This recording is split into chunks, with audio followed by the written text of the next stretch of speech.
Hi, I'm Mandimir and you're watching AnewZ. Here are the headlines. Russia launches 111 drones on Ukraine on New Year's Eve. Victims and damages reported. Europe's Russian gas era comes to an end as Ukraine transit stops. The world greets the new year, from grand fireworks to quiet moments of reflection.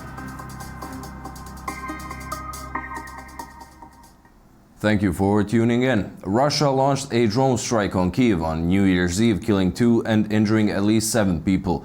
The attack damaged buildings in 2 districts, including a residential building where 2 floors were partially destroyed. Ukraine's air defenses shot down 63 out of 111 drones launched overnight, with another 46 intercepted by electronic jamming.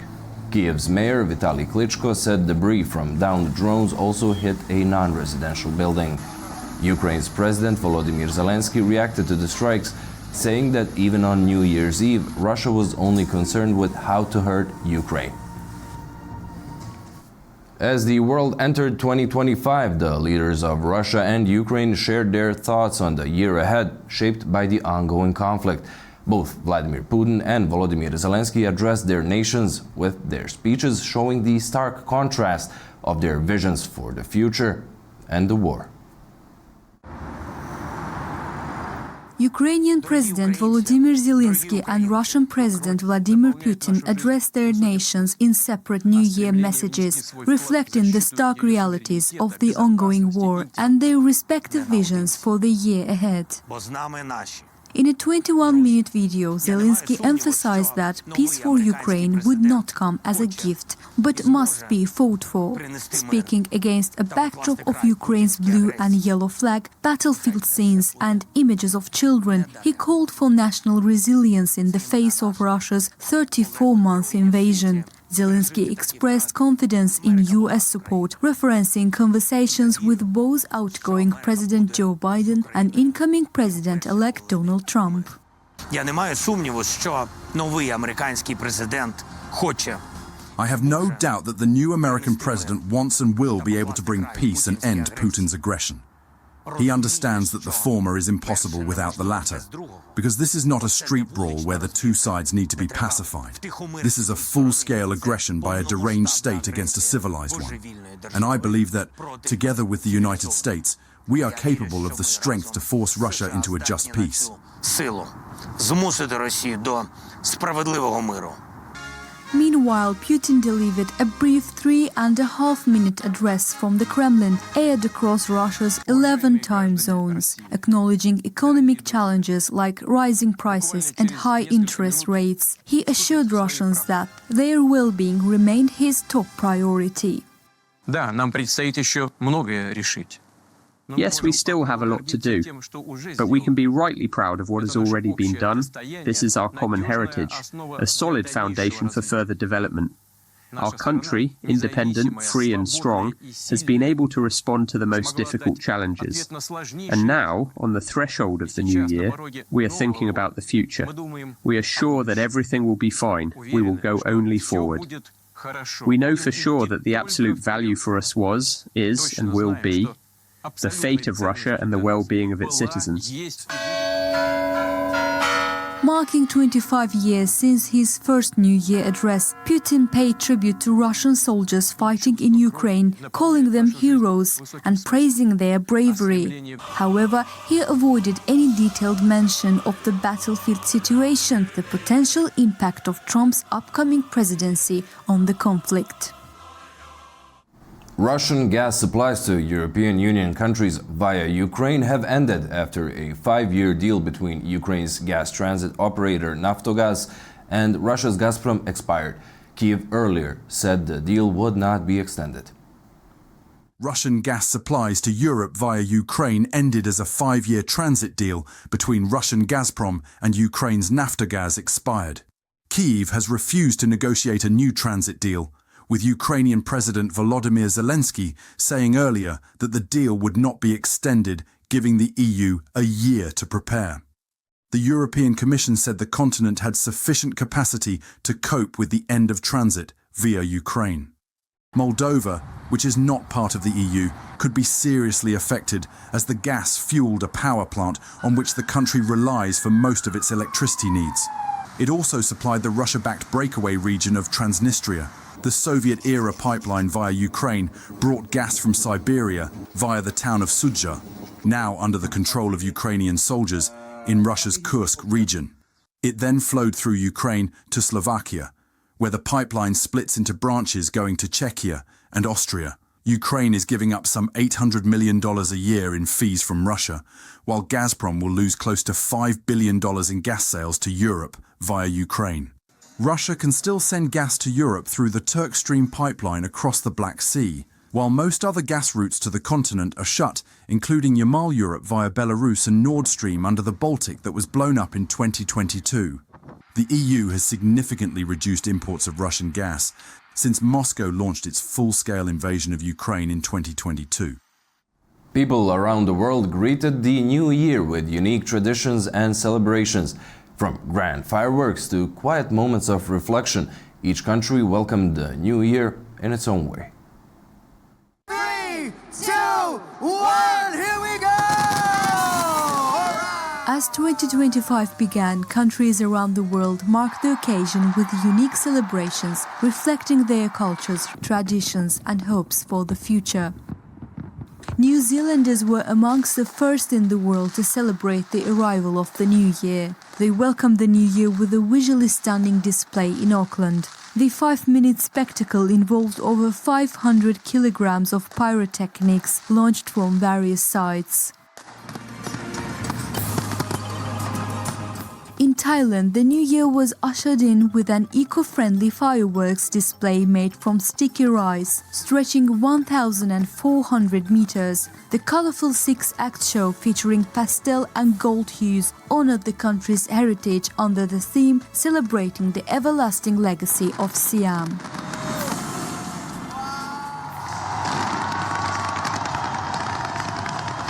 Qatar celebrated in Lusail with a unique drone and firework display spelling out 2025. The country's festivities drew crowds, many capturing the moment as drones lit up the sky alongside the pyrotechnic show, symbolizing the transition into the new year.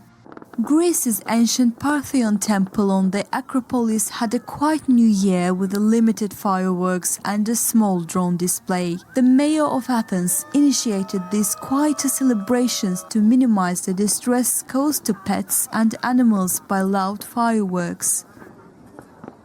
In Kenya, traditional celebrations took place in Ruiru, where locals gathered to share roasted goat meat or nyama choma, a beloved dish deeply embedded in Kenyan culture. In the capital, Nairobi, church services provided a quieter way to ring in the new year with songs and prayers for peace and prosperity. Serious New Year celebrations took place in Damascus, where fireworks lit up the night sky amidst the backdrop of significant political changes.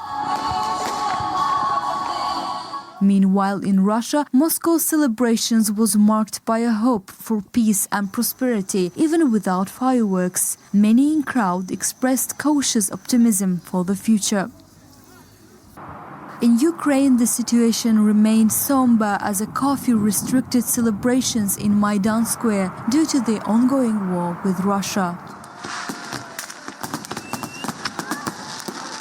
A magnificent festive fireworks display was also held at the Seaside National Park in Baku. Besides the New Year holiday, on December 31st, Azerbaijani people also celebrate World Azerbaijani Solidarity Day. Baku residents who gathered at the Seaside Park and the central streets of the capital observed the celebration sceneries with a great joy.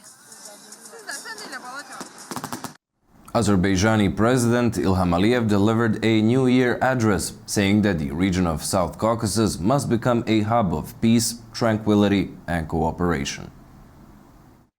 Aziz həmvətənlər, President Ilham Aliyev delivered his New Year address, reflecting on the significant accomplishments of 2024 while addressing pressing challenges in the South Caucasus.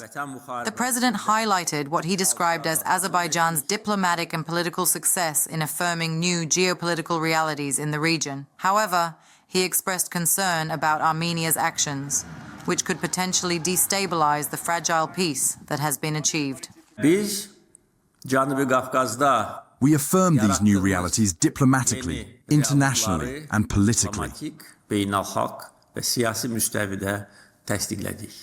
Bütün dünya The entire world has accepted these new realities. bunları qəbul edib.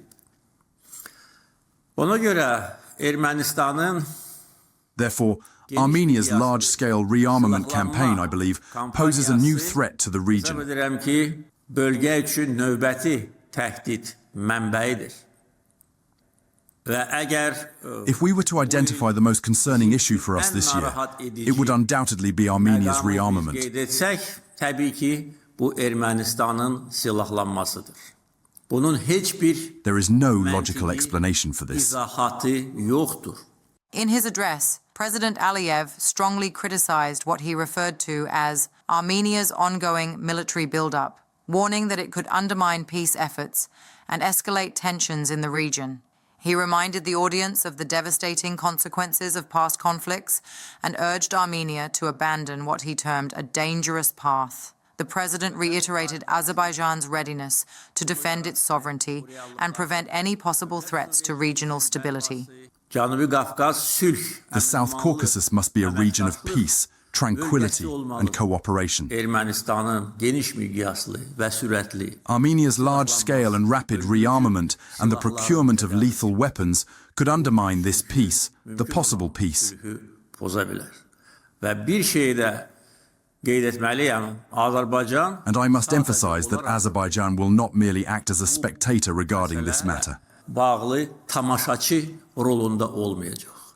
30 illik işğal, dağıntılar, The 30 years of occupation, destruction, the devastation of Karabakh and eastern Zangezur, the Khojaly genocide, and the displacement of 1 million of our people due to Armenia's actions will never be erased from our memory. heç vaxt silinməyəcək.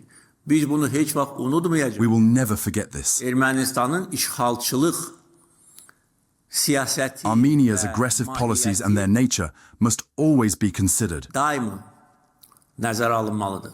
Ona görə bir daha Thus, once again, I find it necessary to issue another warning to Armenia's leadership. Refrain from this dangerous path. yoldan çəkinsinlər. President Aliyev concluded his address by stating that despite numerous challenges and external pressures, the country has successfully restored its territorial integrity and strengthened its sovereignty. The head of state shared an optimistic outlook for the future, encouraging unity and solidarity among Azerbaijanis, while extending heartfelt holiday greetings to the nation and the diaspora. Azərbaycan inamla, uğurla, ləyaqətlə Azerbaijan has been advancing confidently, successfully, and with dignity. sınaq məqamları da olub. These years have not been without challenges, trials, and wars.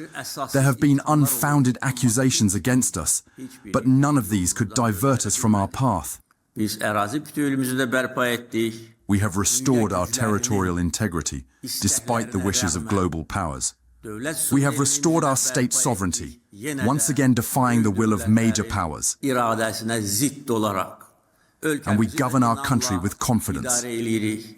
Bizim ayağımıza Those who seek to hinder us will face failure once again. iflasa uğrayacaq. Əziz həmvətənlər, Dear compatriots, today is the day of solidarity of world Azerbaijanis. I wholeheartedly congratulate all Azerbaijanis around the world on this occasion. ürəkdən təbrik edirəm. Əziz xalqıma I wish my dear people good health, prosperity, happiness, and success. bayramınız mübarək olsun. Happy holidays. The investigation into the Azerbaijan Airlines plane crash near Aktau, Kazakhstan is moving forward. Kazakh government's commission says preliminary findings will be released within 30 days. Kazakhstan's deputy transport minister confirmed that investigators are gathering evidence from the crash site and analyzing materials at the Actau airport. The flight recorders have been sent to Brazil for examination. The Embraer 190 aircraft crashed on December 25th en route from Baku to Grozny, killing 38 of the 67 people on board. Azerbaijan has called for a transparent international inquiry. Initial findings suggest the plane was attacked by a Russian air defense system while approaching Grozny. South Korea formally identified all 179 victims of the Jeju airplane crash. Officials say they are still investigating the cause of the tragedy.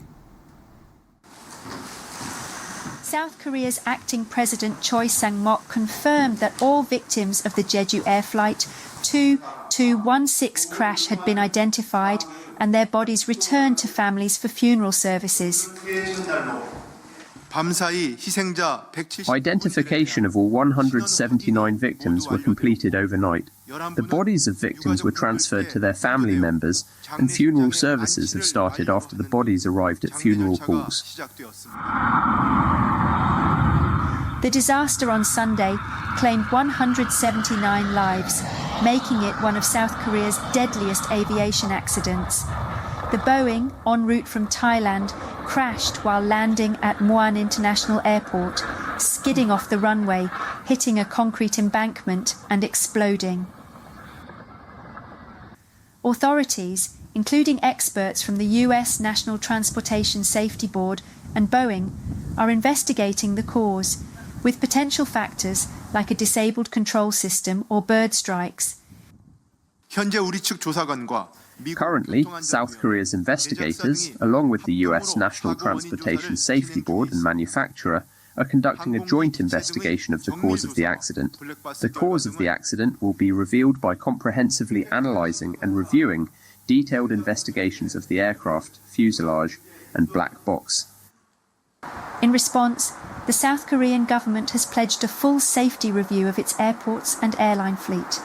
Inspections of all Boeing 737-800s are underway, and the Transport Ministry will reassess airport regulations to ensure international compliance. Over in the Balkans, Serbian students marked the arrival of the new year with 15 minutes of silence to honor the 15 victims of a deadly train station roof collapse in November. Gathered at Belgrade, Novi Sad and other cities, thousands of students called for justice and political reform in response to the tragedy. Serbian students ushered in the new year with a silent protest to honour the 15 victims of a deadly train station collapse in November last year. At midnight in Belgrade, students stood in silence for 15 minutes, commemorating the lives lost when a concrete awning collapsed at the city's central train station on November 1st, killing 14 and injuring 3, one of whom later died from their injuries. The tragedy, blamed on government corruption and poor construction practices, has sparked widespread protests.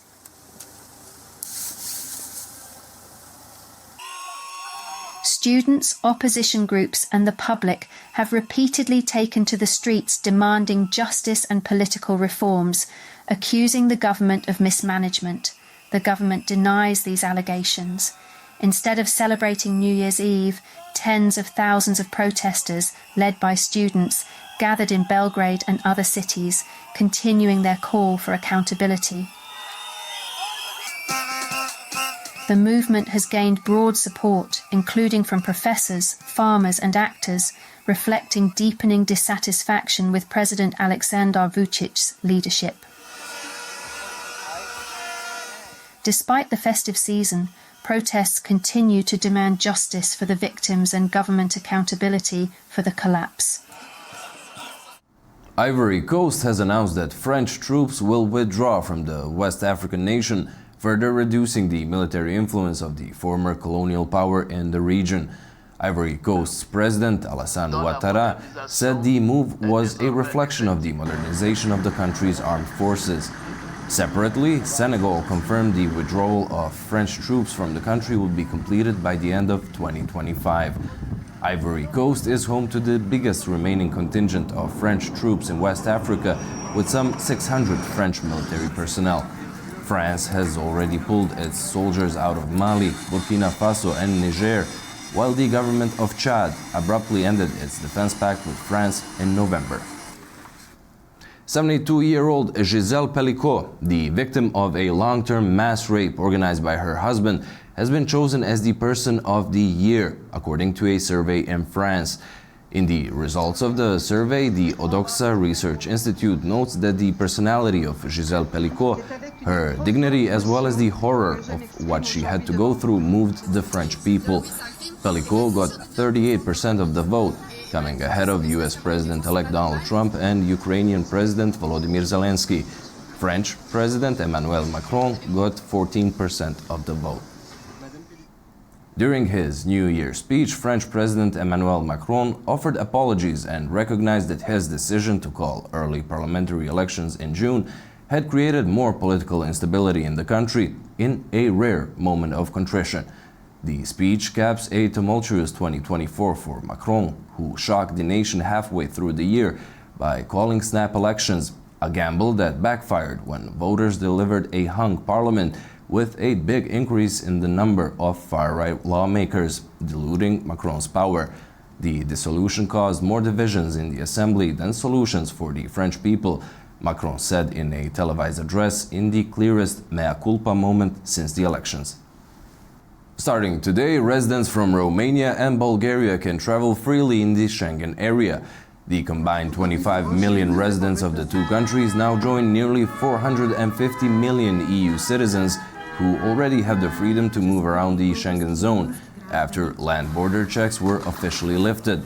Drivers and passengers no longer need to show any identity documents and cars may pass without control.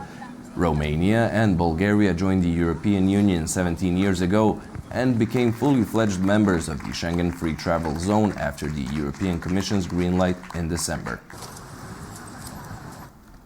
A massive blackout struck Puerto Rico on New Year's Eve, leaving much of the island without power. While essential services were restored, residents face uncertainty as efforts to bring electricity back to all affected areas continue. Puerto Rico experienced a massive power outage on December 31st, leaving nearly the entire island without electricity. The blackout began early Tuesday morning, affecting most of the island. By 9 p.m., power had been restored to critical facilities like hospitals, but over half of the island remained without electricity. Luma Energy, the private company overseeing power distribution, indicated that it could take up to 48 hours to fully restore service. As residents scrambled to prepare for the possibility of extended outages, many rushed to gas stations to fuel up generators. We've been without electric power since 5:30 this morning, so we're stocking up here so we can turn on the generator to sort things out for tonight. Well, according to what I've heard, it's going to take a while to get all the power back up, so we are going to prepare so we're not caught off guard for 2 or 3 days.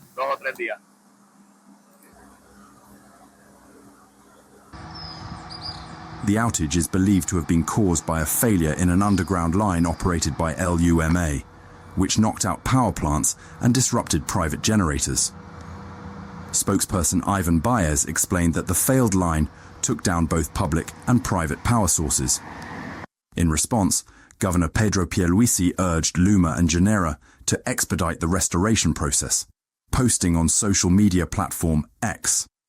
This power failure highlights ongoing concerns over Puerto Rico's aging electrical grid, which has struggled with chronic outages for years.